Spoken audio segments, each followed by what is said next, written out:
Olá, colegas, professores e demais pessoas que estão assistindo ao Empós neste exato momento. Aqui falando com vocês é o Maurício Albuquerque, eu sou aluno do PPGH da UFPEL, sou aluno de doutorado, e eu gostaria de compartilhar com vocês um pedacinho da pesquisa que eu venho desenvolvendo. Então, para começarmos do básico, acredito que caiba a gente falar um pouquinho aí sobre quem é esse sujeito aí que é o centro do trabalho. Bem, se contarmos lá dos primeiros reis medievais até Elizabeth II, que está aí até os dias de hoje, Ricardo seria o 28º de um total de 66 reis e rainhas que portaram a coroa inglesa do medievo até os nossos dias. A maioria das pessoas conhece ele pelo epíteto de Ricardo Coração de Leão, um apelido que é dado pelos cronistas de sua época já, muito em função da sua coragem e também pela sua expertise nos assuntos da guerra. E ele também é aquele rei bonzinho das histórias do Robin Hood. Muita gente talvez lembre dele pela atuação do Sean Connery no filme Robin Hood, Príncipe dos Ladrões, da década de 90.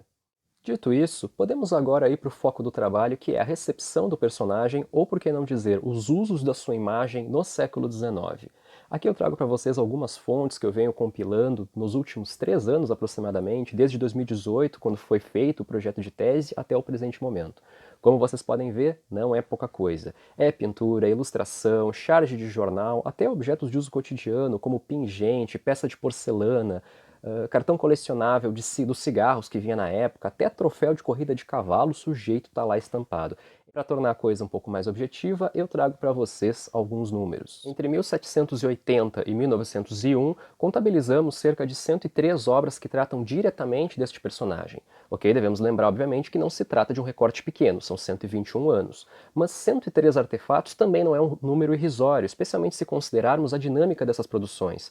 Quase 70% delas surgem no contexto de transição da era regencial para o período vitoriano. Dado isso, até auxiliado pelas estatísticas, nos parece razoável dizer que ocorreu nesse período inicial, nesse inicinho do período vitoriano, uma espécie de ricardomania, uma estranha fixação pela figura do Ricardo Coração de Leão, impulsionada basicamente por artistas e literatos do 800. É aí onde a coisa fica um tanto enigmática, porque a historiografia da época não é nada elogiosa acerca do nosso amigo aqui. Os historiadores acadêmicos chamam ele de mau rei, mau administrador, de fanático religioso por causa das cruzadas, criticam muito o fato dele ter vivido boa parte de sua vida na França e ter priorizado seus territórios franceses quando era rei.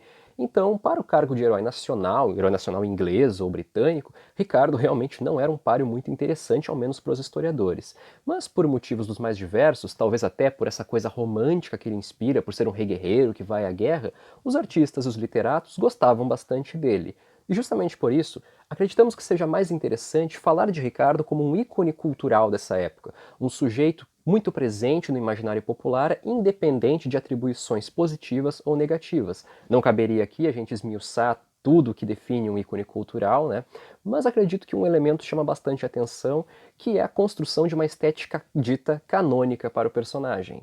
Me refiro aqui em particular às imagens em que Ricardo literalmente veste a bandeira da Inglaterra.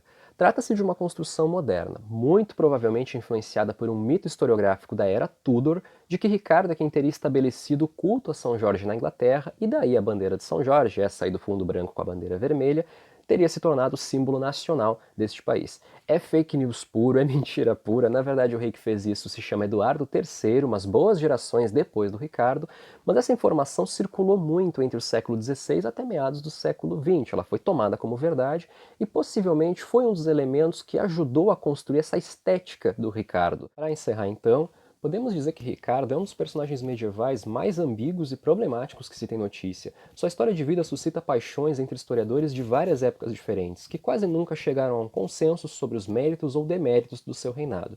No século XIX, em particular na transição do período regencial para a era vitoriana, ocorre uma grande popularização de sua persona, impulsionada praticamente por artistas e literatos. E isso ocorre em desacordo com as opiniões que os historiadores da época tinham. Os artistas viam em Ricardo uma pessoa mais virtuosa, enquanto os historiadores eram muito críticos às suas capacidades administrativas.